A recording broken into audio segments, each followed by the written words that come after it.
Magandang hapon sa ating lahat, ng pagpalang araw ng Panginoon. Year 2018, merong isang gaming company na may pangalan na Inner Sloth. Naglabas sila ng isang video game na naging patok nung mula 2018 hanggang mga recent years na may title na Among Us. Alam ko, naging pamilyar dito yung mga bata. Hindi ako pamilyar dito kasi hindi ako naglalaro ng video games. Pero salamat kasi in-inform tayo ng ating nerd brothers. So itong game na to na Among Us, ang setting nito is nasa loob sila ng isang spaceship o spacecraft. Tapos may mga cartoon-like creatures na nakasuot ng pang-astronaut, obviously. Tapos, kunwari, merong 10 membro dun sa crewmates na yon. Ang objective ng laro is hanapin nila sino yung traitor, sino yung traidor dun sa mga crewmates. Kung ikaw naman yung traitor, ang goal mo is magtagal ka ng maraming levels nang hindi nalalaman ng mga crewmates na ikaw yung traidor. All the while, isa-isa mo silang pinapatay secretly. Yun yung objective ng laro. Siguro sa video game, very entertaining yan. Pero pag ganyan yung laro sa loob ng lokal na iglesia, hindi na yan entertaining. Heartbreaking na yan. At yun nga yung topic na pag-aaralan natin ngayong hapon na ito. Makibukas kayo sa akin sa aklat ni Josue, Kabanata 7.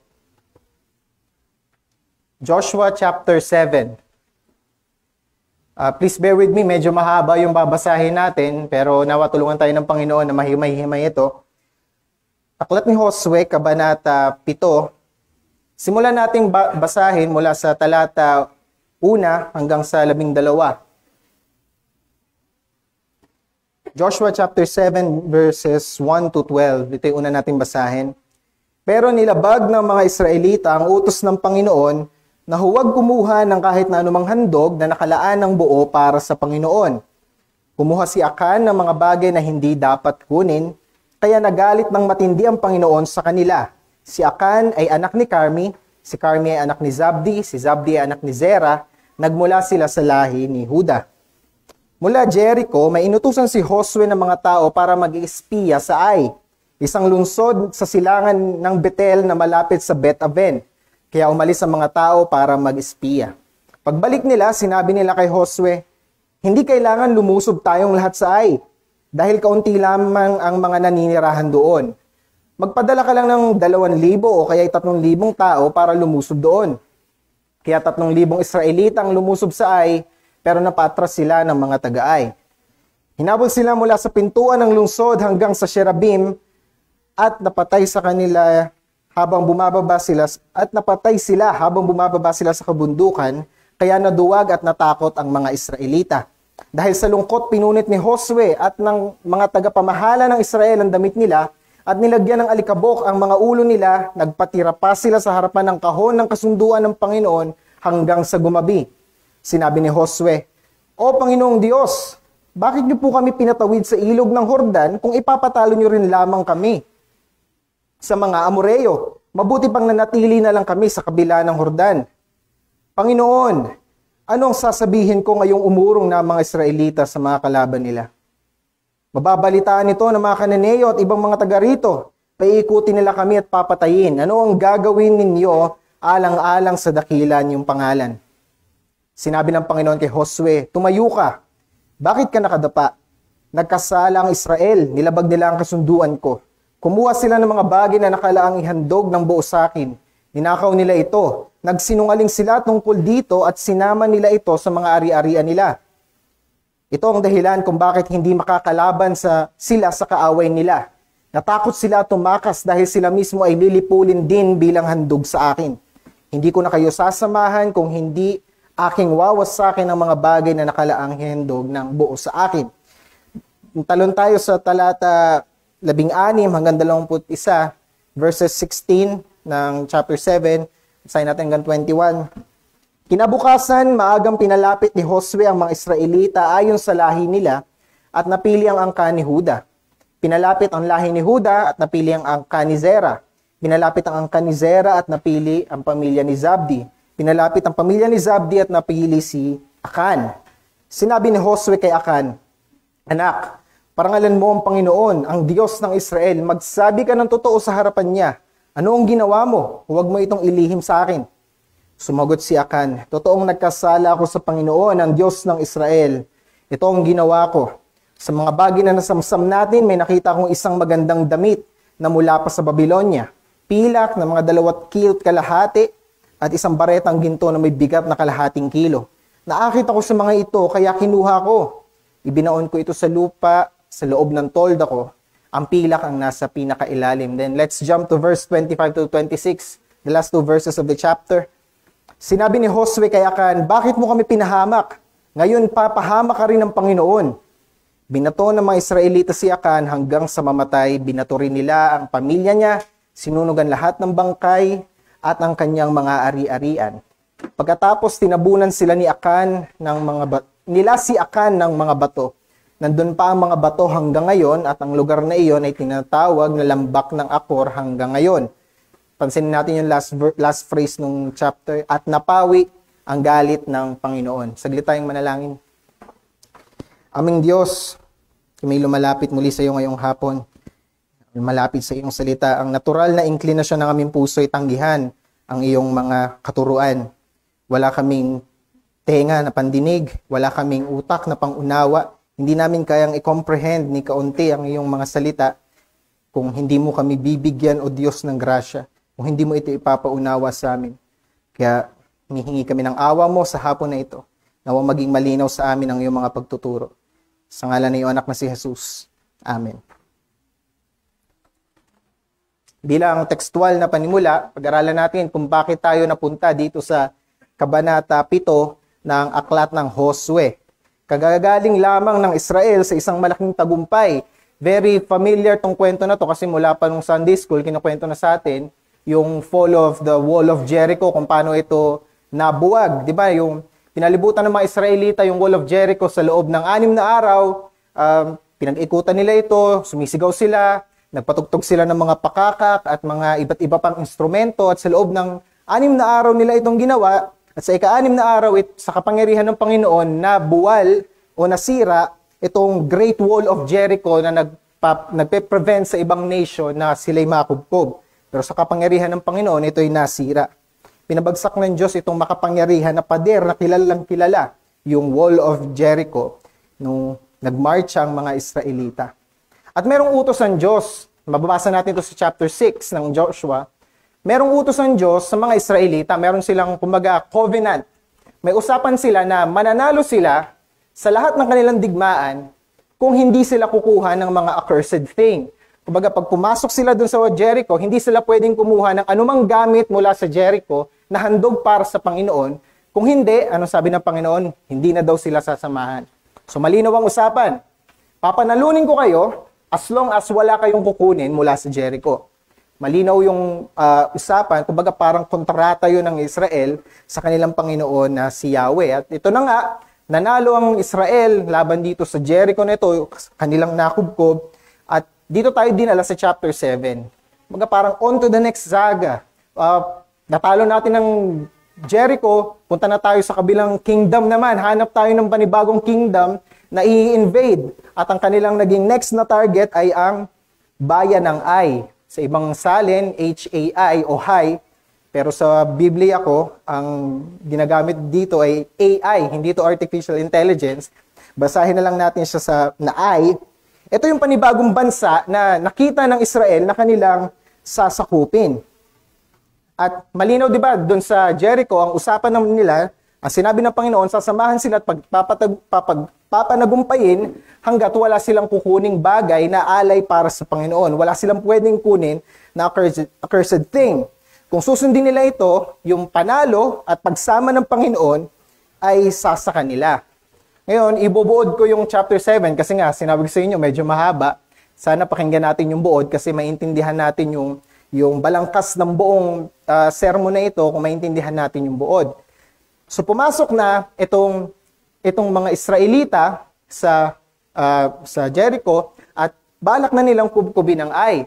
At alam natin na dito sa aklat ng Josue, natapos na yung panlupang ministeryo ni Moises sa pag-lead sa bayan ng Israel.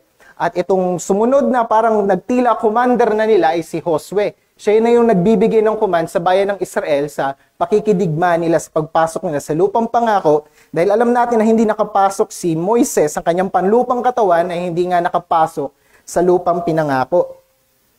At bilang isang magaling na commander na si Josue, si Joshua, ay nagpadala siya ng 2 espiya. 'Di ba? Ano yan? Very good military strategy yan. Hindi ka kasi pwede magpadala ng 5,000 sundalo nang hindi mo nasusurvey yung kalaban mo. Baka nagpadala ka ng 5,000 sundalo, not knowing na yung kakalabanin nyo is 20,000, makukubkob kayo. So, bilang isang mahusay na commander, bilang isang mahusay na tactician, si Joshua, nagpadala siya ng espiya. Ngayon, bumalik yung espiya after a couple of days, nag-report kay Joshua. Sabi, maliit na bayan lang yung Ai. Hindi natin kailangan ipadala yung best of the best army natin. Hindi natin kailangan ipadala yung mga tangke de gera natin. Kahit 2,000 o 3,000, talo yung bayan na yan. Yun ang sinabi ng espiya. At itong si Joshua, syempre, tiwala siya sa kanyang mga espiya. So, ang ginawa ni Joshua, nagpadala siya ng 3,000 sundalo para talunin itong bayan ng Ai. Pero, itong bayan na sinabi ng mga espiya na maliit at mahina lang daw, nung kanilang sinugod, anong nangyari? Talo. Yun ang kinauwian ng bayan ng Ai. So minaliit nila, hindi daw kailangan malakas na kasundaluhan, hindi kailangan marami, dahil maliit at mahinang bansa lang. Pero dahil hindi sila sinamahan ng Panginoon, natalo sila kahit ng isang maliit na bansa. At nagulat si Josue, dahil ang pangako sa kanya ng Diyos ay sasamahan sila. So ang ginawa ni Josue kinabukasan, tinipon niya kanyang mga delegates, mga tagapamahala ng Israel, pinunit nila ang kanilang damit, nilagyan ng abo ang kanilang ulo, at sabay-sabay silang lumapit sa Panginoon at nanalangin. Hindi ko ini-endorse na gawin natin yan pag meron tayong misfortune sa buhay. Let me use the word misfortunes. Hindi ko ini-endorse ang gamitin yan kasi form lang nila yon as to show repentance. Ginawa nila yon at si Josue, parang nag-speech pa ng panunumbat sa Panginoon. Sinabi niya, Panginoon, anong nangyari? Kumbaga, ganun yung sinabi ni Moises Kung ipapatalo nyo rin pala kami dito, dapat dun pa lang sa bago kami tumawid ng Hordan, pinatalo nyo na kami. Ganun din, papatalo nyo rin pala kami, dapat dati pa. Dapat hindi nyo na kami pinatawid ng ilog ng Hordan. Ayun yung panunumbat ni Josue, na parang mali pa ang Diyos sa kanyang ginawa. Sinabi ni Josue, anong gagawin namin ngayon pag nalaman ng mga paganong bansa na natalo kami ng isang mahinang bansa? Ang pagmamalaki pa naman namin, nasa panig namin ng nag-iisang Diyos. Ang tunay na Diyos, si Yahweh. Yan ang aming battle cry. God is with us. Yahweh is with us. Ngayon, talo kami ng isang mahinang bansa. Pagtatawanan kami ng mga paganong bansa. Pag nalaman nila ito. Iyon yung reklamo, iyon yung prayer ni Josue sa Panginoon. At sumagot ang Panginoon sa kanya. Actually, sinabi pa nga ni Josue doon sa dulo ng prayer niya, anong gagawin mo ngayon alang-alang sa pangalan mo? Alang-alang sa banal mong pangalan. So yung concern ni Joshua, hindi talaga sa pangalan niya bilang leader ng Israel, hindi rin sa pangalan ng Israel as the apple of the eye, as the chosen nation of God, kundi yung concern ni Joshua ay sa pangalan ni Yahweh na tatampulan ng asar ng mga paganong bansa dahil sa kanilang pagkatalo sa isang mahinang bansa. Ayun yung concern ni Joshua. Sinabi niya, Lord, what will you do for the sake of your holy name? Anong gagawin mo ngayon alang-alang sa banal mong pangalan? At sumagot ng Diyos sa kanya, sinabi niya na, bakit kayo nakayuko? Sinabi niya na, nagkasala ang bayan ng Israel. Ulitin ko, ano yung usapan nila, yung contract nila sa chapter 6? Sasamahan sila ng Diyos, magtatagumpay, kung walang kukuha ng accursed thing. Pero nung nagtanong si Joshua, anong nangyari o Diyos? Sinagot siya ng Panginoon, nagkasala ang bayan ng Israel. Ibig sabihin, merong culprit, merong patago na nagkasala, merong nagnakaw, merong lumabag doon sa usapan nila ni Yahweh. At inutusan siya ni Yahweh na let the nation purify themselves. Linisin nila ang kanilang sarili. Sinabi ng Diyos doon na merong nagnakaw, tinago, at inangkin na isa sa kanyang ari-arian yung mga accursed thing na pinagbawal ng Panginoon sa chapter 6. At binigyan siya ng instruction ng Panginoon, si Josue, binigyan siya ng instruction ng Panginoon kung paano ma-identify kung sino yung patagong nagkasala na ito, yung nagtago ng kasalanan. Sinabi niya, bukas, tipunin mo ang buong bayan ng Israel base sa kanilang angkan. So, bawat angkan, Judah, Zabulon, lahat ng angkan, pahanayin mo, mula sa angkan, pipiliin natin, mula sa tribo, pipiliin natin kung kaninong angkan yung nagkasala. Mula sa angkan na mapipili, pipiliin natin sinong pamilya sa angkan na yon ang nagkasala. At mula sa pamilya na yon, pipiliin natin kung sino yung tao na nagkasala. At kinabukasan, bilang isang tao ng Panginoon na masunurin sa kanyang instruksyon, yun ang ginawa ni Josue. Pinapila niya ang buong bayan ng Israel base sa kanilang tribo. At sa kanilang tribo, napili ang tribo ni Juda. Sa tribo ni Juda, napili ang angkan ni Zera. At sa angkan ni Zera, napili ang pamilya ni Zabdi. At sa angkan ni Zabdi, nahanap na sino yung traitor. Nahanap na kung sino. Ito yung si Akan. Si Akan yung patagong nagnakaw ng pinagbawal ng Panginoon sa chapter 6. At ngayon, sinabi ni Josue kay Akan, "Anak, anong ginawa mo? Bakit mo kami pinahamak? Parangalan mo ang Panginoon, aminin mo anong ginawa mo ngayon." At ito nga, inamin na ni Akan kung ano yung kanyang ginawa, pero huli na ang lahat ng kanyang kinonfess ang kanyang ginawang kasalanan, siya'y nahatulan na ng Panginoon na siya'y paparusahan. Dahil ang instruksyon ng Panginoon kay Josue, kung sino daw yung matutukoy, kailangan siyang sunugin. Pamilya niya, pati ang kanyang mga ari-arian. At natukoy nga si Akan. So inamin ni Akan, sinabi niya na may nakita daw siyang Babylonian robe, may nakita siyang 2.5 kilo of silver, tapos 0.5 kilo of gold, tinago niya daw yon sa ilalim ng kanyang tolda. May tolda siya, nilubog niya yon sa ilalim doon, sa lupa, para walang makakita. Inamin ni Akan. Pero huli na ang lahat, naging repentant man si Akan, huli na ang lahat para mag-repent siya. Siya'y nahatulan na ng Panginoon. At kahindik-hindik ang sinapit ni Akan, siya'y sinunog, ang kanyang buong pamilya, ang kanyang buong ari-arian. At mas nakakahindik, mas kagimbal-gimbal yung huling pananalita nitong talata na ating binasa. Sinabi doon, di ba, at napawi ang galit ng Panginoon. So nung na-purge, nung nasunog, napatay si Akan, sinabi ng salita ng Panginoon, napawi ang galit ng Diyos. Napawi ito dahil sa kamatayan ni Akan. Ayun ang nangyari dito sa kabanata na ating binasa. So ano ang sinasabi ng teksto na ating binasa? Pinapakita sa atin ng ating teksto na binasa kung gaano kabanal ang Diyos at kung gaano kasidhi ang kanyang pagnanais na maging malaya ang kanyang mga tao mula sa seryosong kasalanan. May kita din natin dito yung mga alalahanin na tinugunan ng ating teksto. May kita natin na tiyak ang hatol ng Diyos. Tiyak ang hatol niya sa mga tao na pilit tinatago ang kanilang mga kasalanan.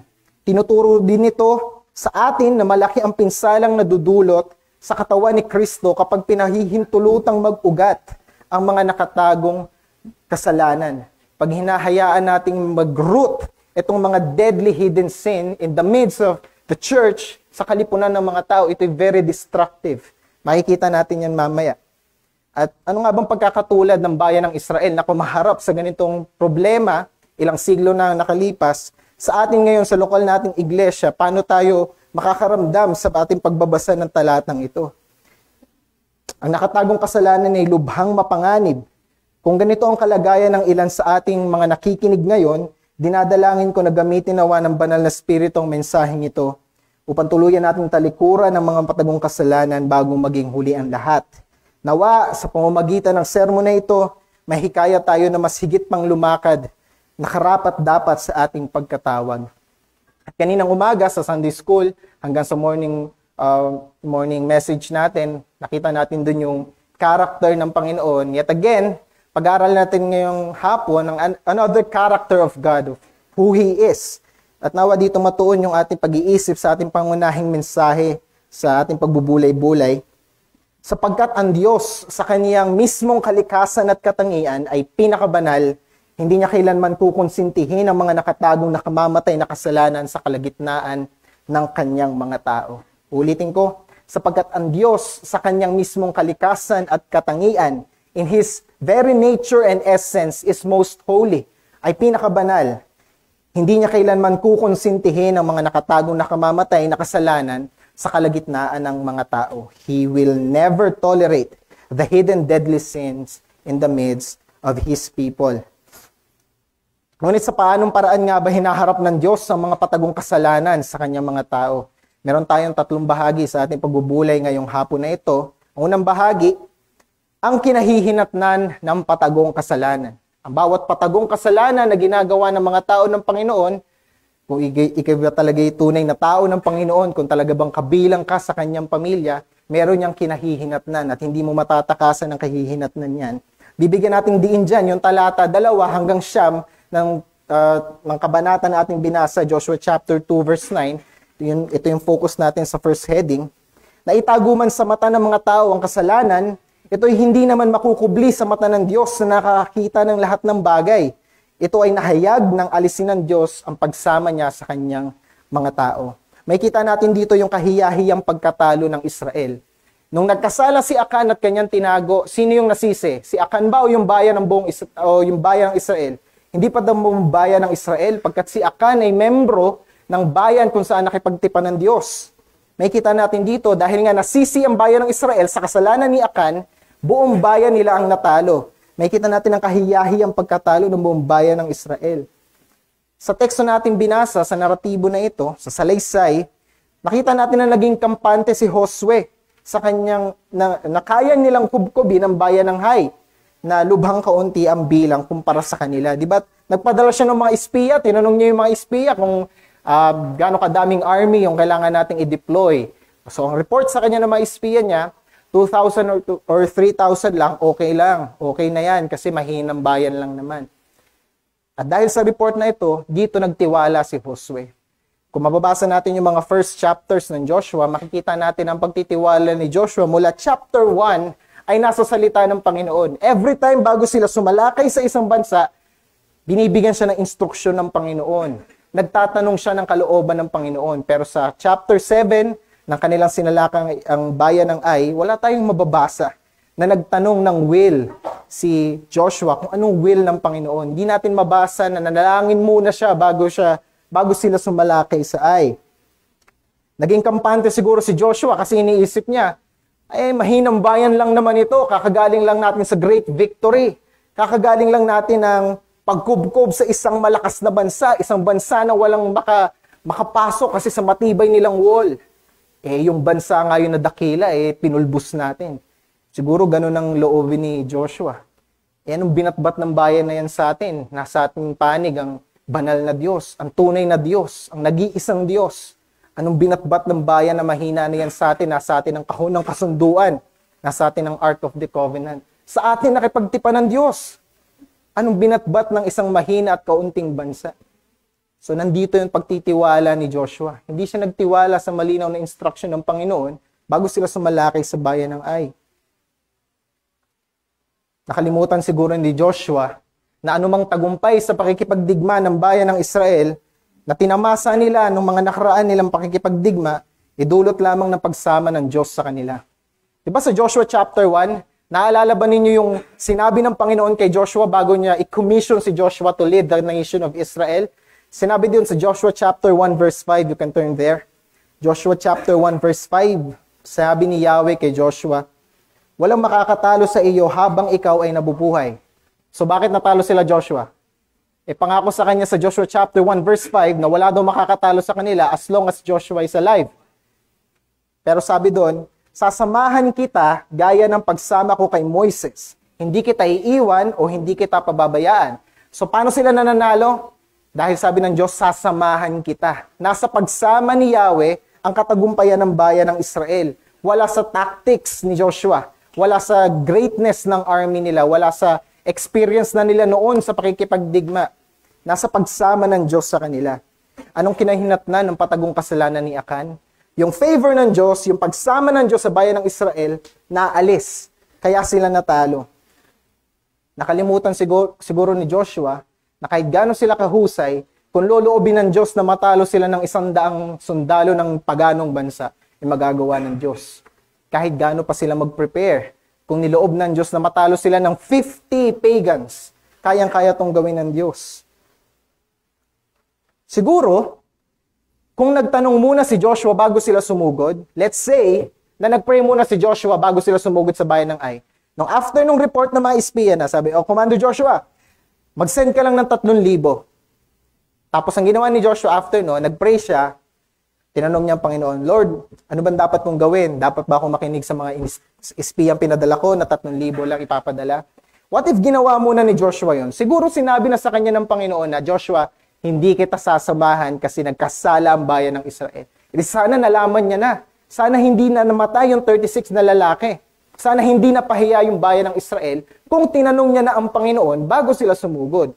Kaso walang nangyaring ganon. Hindi muna siya nagtanong. Tira lang siya ng tira, sumugod lang ng sumugod.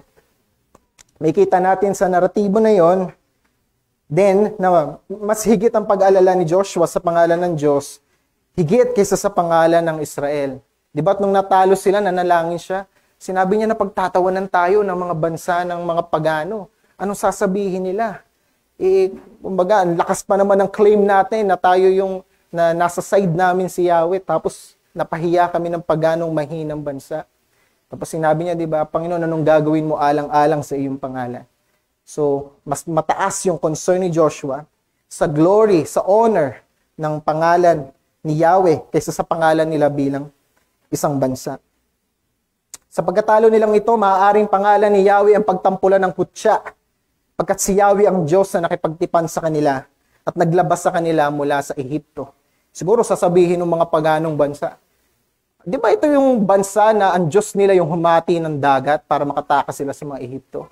Di ba ito yung Diyos nila na gumawa ng sandamakmak na himala para sa kanila, sinustina sila sa napakaraming pagkakataon at napakaraming taon? Anyari, siguro gano'n yung sinasabi ng mga paganong bansa sa kanila. Ayun yung concern ni Joshua. Ayun yung concern niya.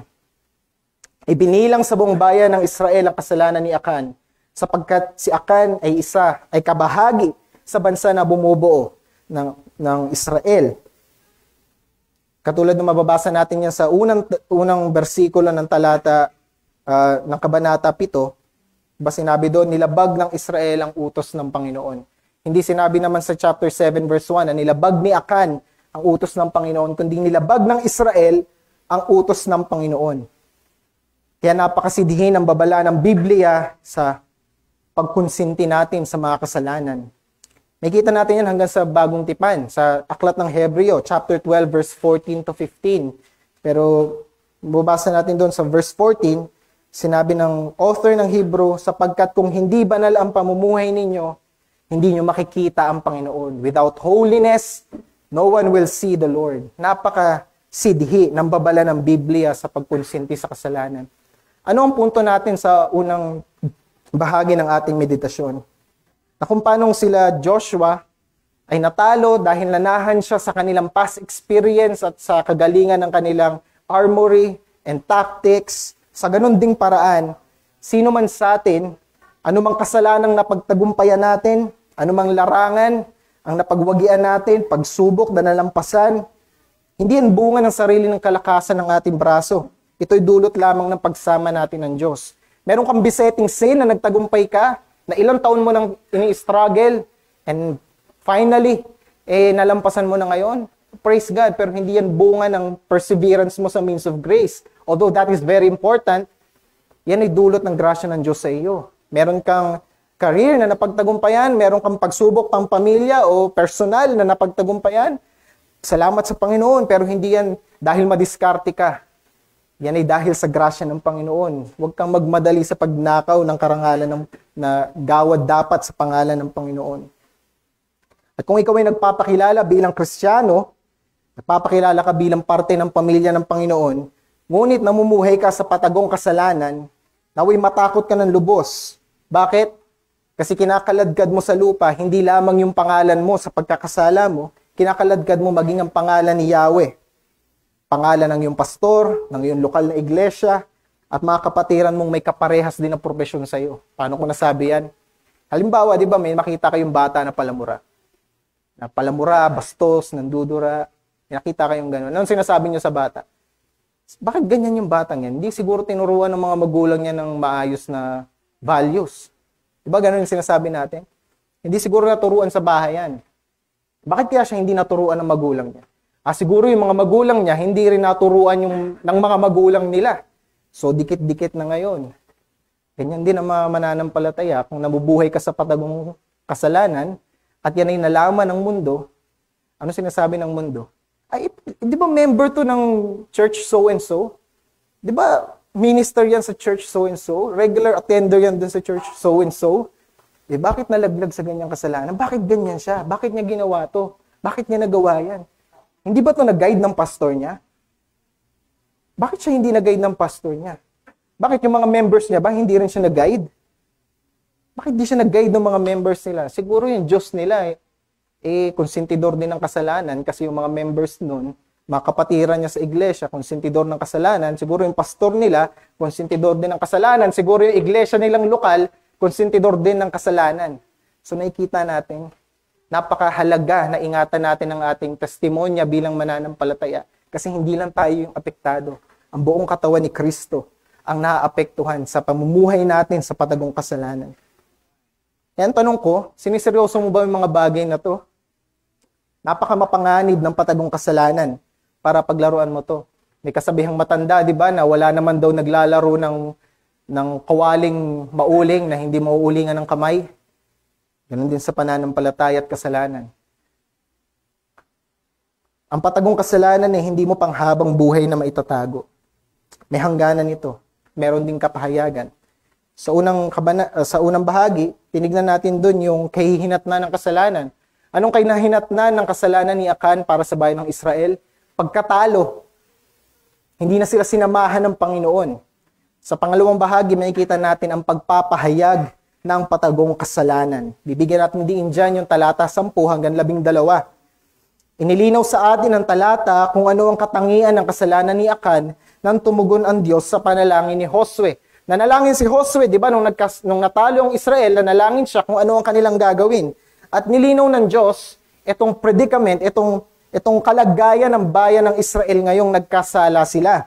Sinabi ng Diyos sa talata 10 hanggang 12, merong 4 na bahagi yan. Una, nagkasala daw ang Israel. They sinned against me, sabi ni Yahweh. Pangalawa, they transgressed. Nilabag nila ang kasunduan ko. They went outside the bounds of my covenant. Yung usapan namin na walang magnanakaw ng bagay na accursed thing, pagpasok ng Jericho, merong lumabag. Someone went outside the bounds of that contract. Ikatlo, ninakaw nila ito at nagsinungaling sila tungkol dito. At ika-4, ito yung pagpapahayag ng Diyos sa patagong kasalanan. Sinabi niya, sila mismo ay lilipulin din bilang handog sa akin. Hindi ko na sila sasamahan. Hindi ko na kayo sasamahan, sabi ni Yahweh sa kanila. Makikita natin na kung hindi nila lilipunin ang kasalanan sa gitna nila, sila ang malilipol. At hindi ba ito totoo sa lokal na iglesia? Kung hindi natin lilipulin ang mapanganib na kasalanan sa kalagitnaan natin, baka tayong tanggalan ng iluwan ng Panginoon. Ay ganito ang nangyari sa bayan ng Israel. Sabi sa kanila, kung hindi daw nila lilipunin, kung hindi nila aalamin kung sino yung nagnakaw, at hindi nila papatayin ang nagnakaw na yon, hindi na daw sila sasamahan ng Panginoon. Hindi lang yon, sila mismo as a nation, sila yun lilipulin. So, inakostom ni Yahweh yung bayan ng Israel sa very sin ni Achan. Maging sa bagong tipan, consistent yung character na yan ng Panginoon. Makikita natin sa Acts chapter 8 verse 20. Naalala niyo ba si Simon Magus? Di ba yung nais niyang bilhin yung salita ng Panginoon? Kasi akala niya magic book, akala niya spell book. Tapos siya sinumpa ni Pedro, sinabi ni Pedro, mawala ka sana at ang iyong pera. So yung accursed thing na niyayabang ni Simon Magus na pera, inakostom sa kanya, be gone with your money sapagkat inaakala mong mabibili ng pera ang kalooban ng Diyos. At ito yung nangyari sa bayan ng Israel. God accustomed them with a very accursed thing. Kung hindi nila hahanapin kung sino yung nagnakaw na accursed thing, they will be the very accursed thing. Hindi lang accursed thing, magiging accursed nation pa sila.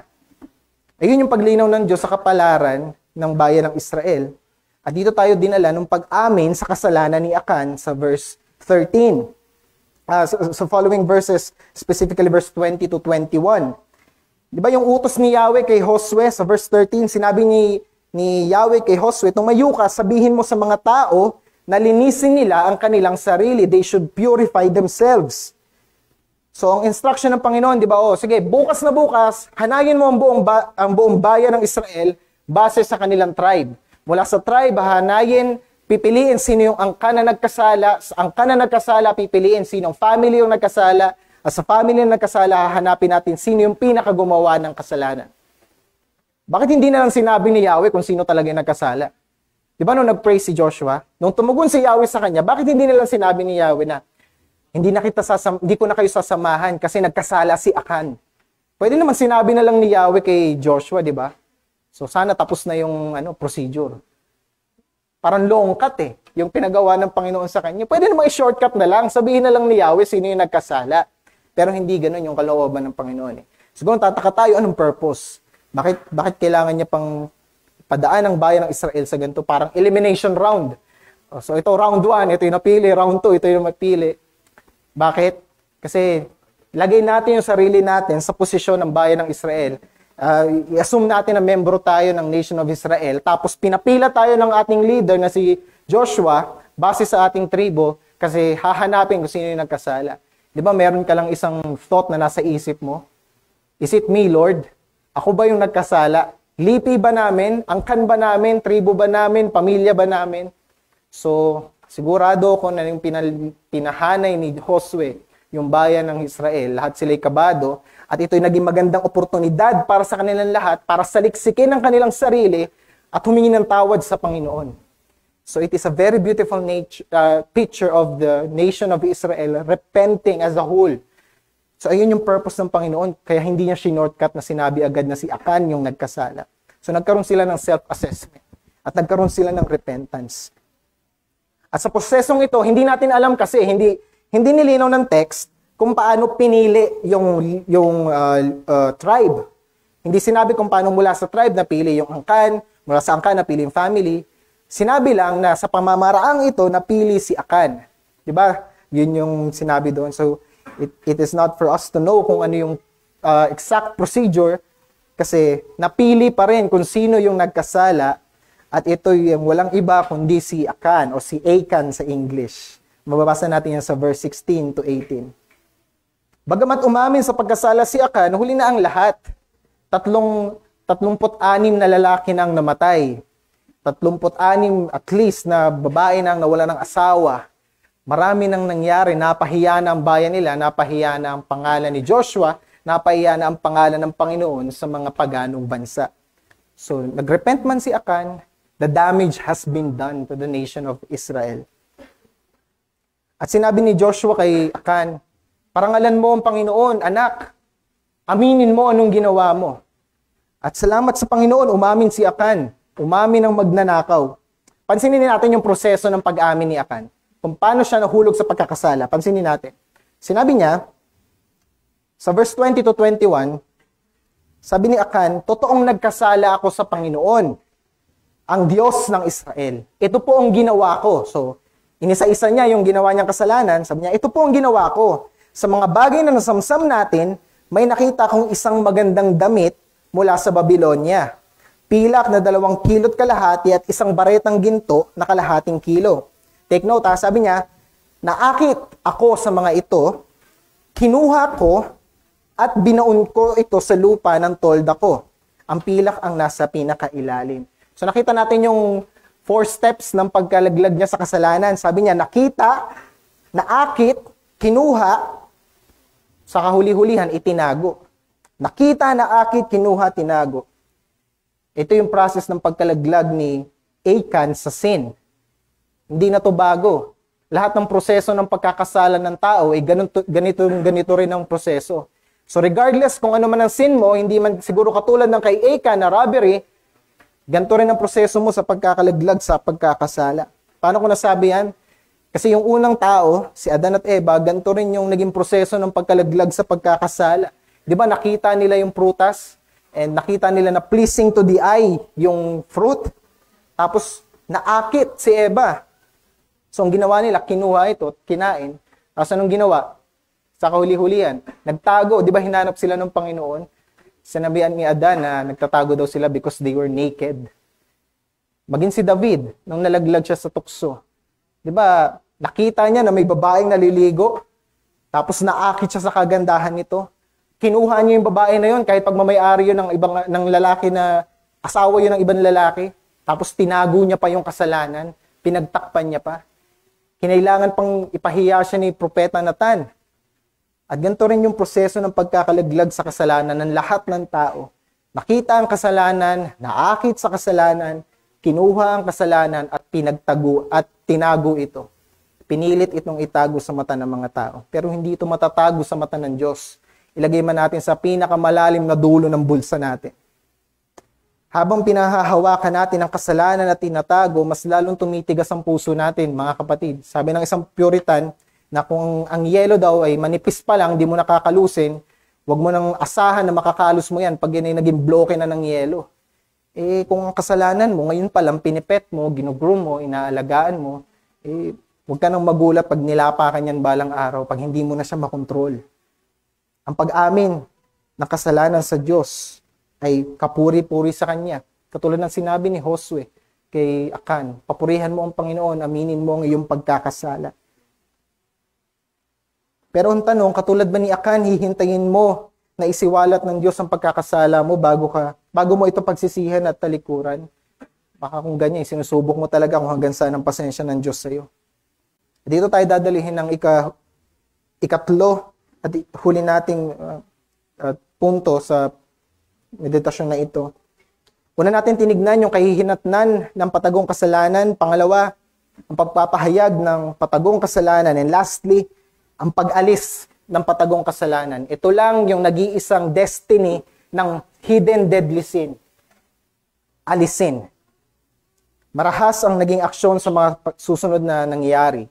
Lalong-lalo dun sa mababasa natin sa talata 22 hanggang 26, verses 22 to 26. Very harsh yung naging action. Kinailangan na mawasak ang sangkot sa patagong kasalanan na ito. May kita natin dito na kamatayan ang naging kabayaran sa patagong kasalanan ni Akan. Anong nangyari sa kanya nung kanyang inamin yung kanyang kasalanan? Sinabi ni Jose, bakit mo kami pinahamak? Dahil dyan ay wawasakin ka ng Panginoon. At ganun nga yung nangyari kay Akan. Diba? Binato siya hanggang mamatay, sinunog lahat ng kanyang ari-arian. Hindi nga lang siya kanyang buong pamilya binato hanggang mamatay. Pero ang tanong dyan, sabihin nyo siguro, bakit parang injustice? Bakit kailangan pati yung kanyang mga kamag-anakan? Di ba si Akan lang yung nagnakaw? Dapat hindi pinatay yung nanay at tatay, mga anak niya, mga immediate family niya, dapat hindi binato hanggang mamatay. Dapat siya lang, since siya lang naman yung suspect dun sa krimen. Bakit kinailangan mamatay ang kanyang buong sambayanan? Diba sinabi sa Deuteronomy chapter 24 verse 16? Sinabi sa Deuteronomy chapter 24 verse 16, hindi dapat patayin ang magulang dahil sa kasalanan ng kanyang mga anak o ang mga anak dahil sa kasalanan ng kanilang magulang. Ang bawat isa ay papatayin lang dahil sa sarili nilang kasalanan. Ikaw ba papayag ka, yung tito mo gumawa ng krimen, tapos pati ikaw na isyuhan ng warrant of arrest? Siguro sasabihin mo na napaka-injustice naman yan Wala naman, hindi naman ako sangkot sa krimen na yan. Pero sa salaysay na binasa natin, bakit pati pamilya niya, sambahayan niya, nadamay, napatay? Malinaw dyan na ibig sabihin, ikakuntsaba niya yung mga members ng family niya na ito. Isipin niyo to, siguro nung tulog lahat, tulog ang mga ang mamamayan ng bayan ng Israel, ayun lang kasi yung pinaka-convenient na time na mag-sneak in si Achan para nakawin yung mga accursed thing. Diba nung nakuha niya na ito, sabi niya, nilibing niya dun sa ilalim ng tolda nila, di ba? Siguro, mga naging trustees niya, itong mga members of his family. Tinulungan siya sa krimen na ito. Hindi man siguro sinabi ng talata, pero consistent kasi. The fact na pinatay buong sambahayan nila, ibig sabihin, connivance sila, itong family members ni Achan, dito sa krimen. At hindi lang si Achan. Anong naging kabayaran ng kanyang buong sambahayan? Isa lang ang naging kabayaran. Kamatayan. At kamatayan rin ang kabayaran sa patagong kasalanan ni Numan. Hindi lang ni Achan. Alam ko, narinig nyo na ito siguro sa mga dati ninyong pinanggalingan na iglesia, yung phrase na sa Old Testament kasi, yung Diyos by law. Ngayon, sa New Testament, by love na kasi siya. Ng Old Testament, ang Diyos napakarahas, napakalupit. Pag nagkasala ka, pugot ulo agad. Pero dito kasi sa New Testament, patient man ang Diyos, love na siya dito sa New Testament. Diba, famous yan ng mga one-liner na very dangerous. Ang tanong, biblical ba yan, ganyang pananaw? Na ang Diyos sa lumang tipan, parang tyrant. Tapos sa New Testament, very, very loving na siya ngayon sa New Testament. Mga kapatid, pag sinabi natin yan, blasphemy yan.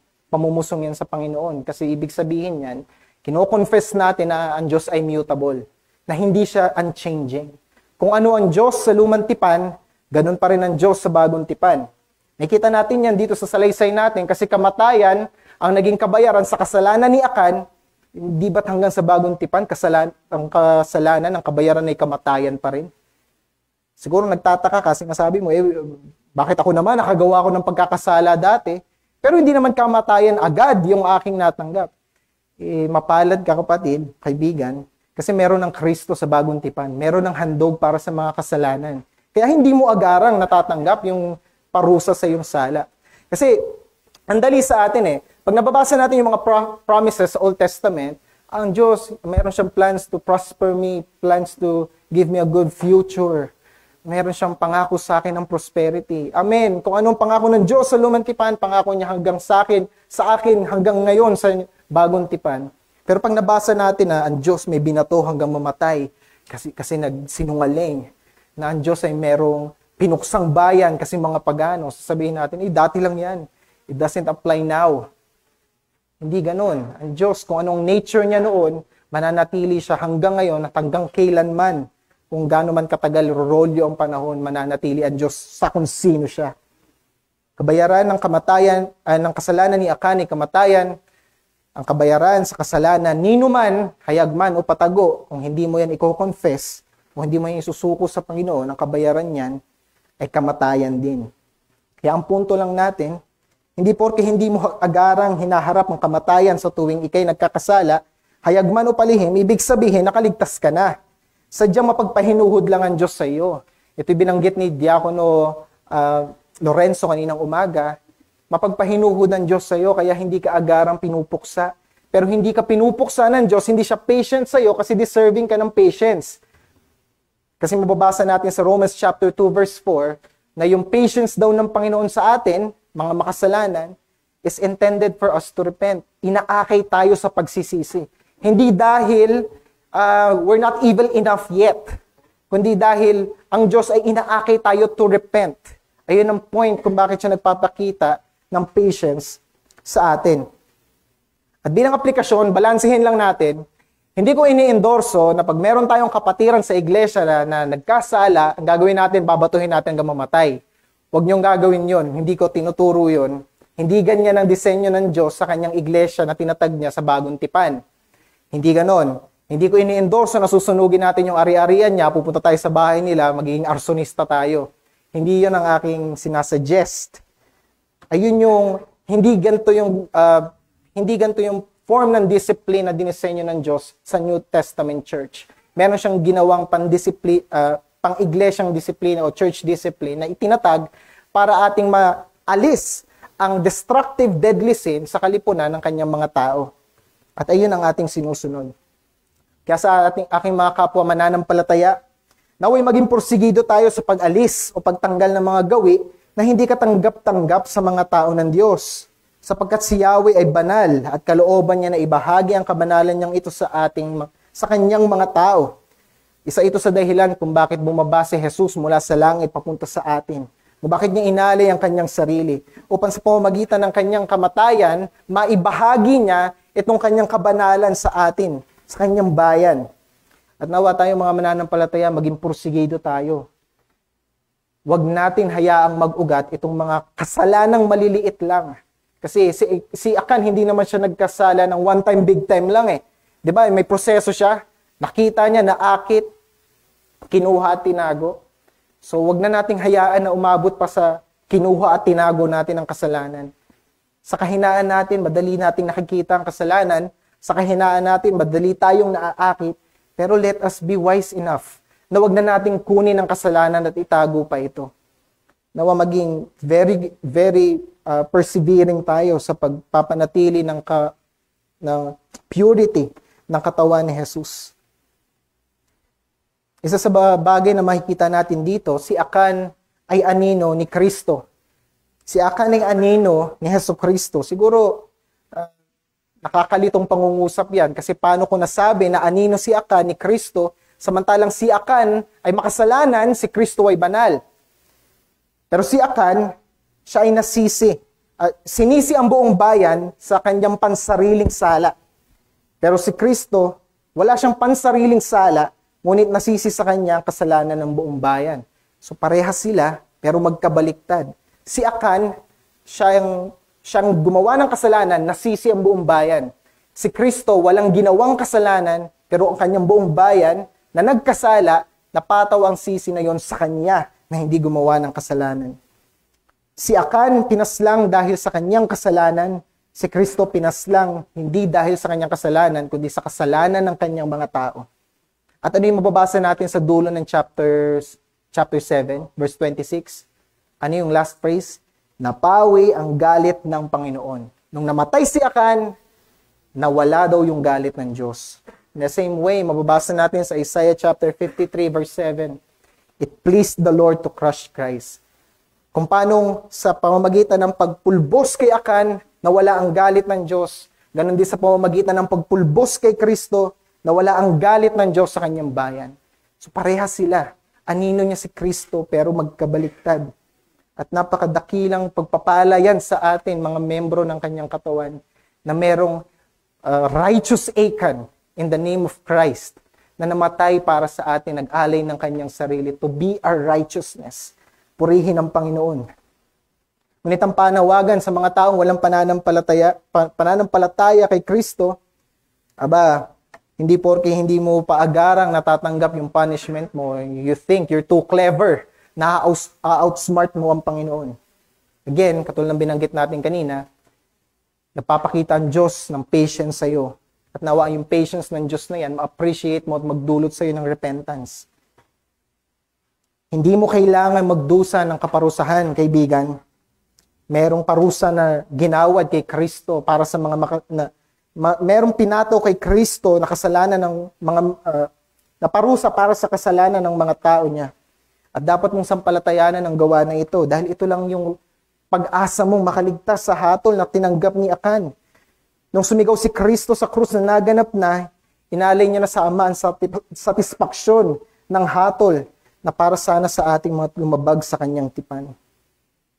Pero kung hindi mo gagawin yan, kung si Kristo na namatay sa krus, hindi mo sasampalatayanan, hindi mo i-confess yung sin mo, at patuloy kang magtatago ng kasalanan mo, tiyak na magiging katulad ka ni Akan. At huwag mong iisipin na merong alternative, na merong ibang daan, na hindi ka matulad kay Akan. For sure, hindi man immediately, but for sure, matutulad ka kay Akan.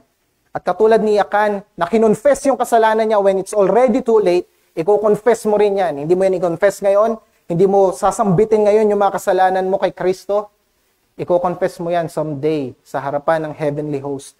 And by that time, it's too late. Bumagsak na sa hatol, sa ulo mo ang hatol, wala ka ng lunas at wala ng kaligtasan para sa iyo. Kaya ang tanong ko, hihintayin mo pa ba dumating yung araw na yan? Talaga bang ganun kakaganid, ganun katigas ang ulo mo, titignan mo hanggang saan yung dulo ng PC ng Panginoon sa'yo. Meron ng halimbawa sa kasulatan ng Panginoon. Meron ng halimbawa anong nangyayari sa mga taong unrepentant. Talaga bang gusto mong pamarisan si Akan? Nasa palad mo ngayon ng pagdidesisyon. Mananampalataya ka ba kay Kristo at makakasumpong ka ng kaligtasan? O patuloy ka maglalakad sa kasalanan mo? At tiyak nakakahantungan mo anong kinahantungan ni Akan. Nawa hindi ka ganun kamangmang. Nanampalataya ka na kay Kristo ngayon na tanging kasapatan sa galit ng Panginoon. Saglit tayo manalangin. Aming Panginoon, ang pagtitiwala namin sa bunga ng mensahe na ito ay nasa iyong palad. Ikaw nawang siyang magpalago nito sa puso ng iyong mga tao at kilusan mo ang mga taong walang pananampalataya sa iyo na makita nilang kapahamakan naghihintay sa kanila kung hindi sila mananampalataya. Ikaw mapapurihan, Ama, sa ngalan ni Anak na si Jesus. Amen.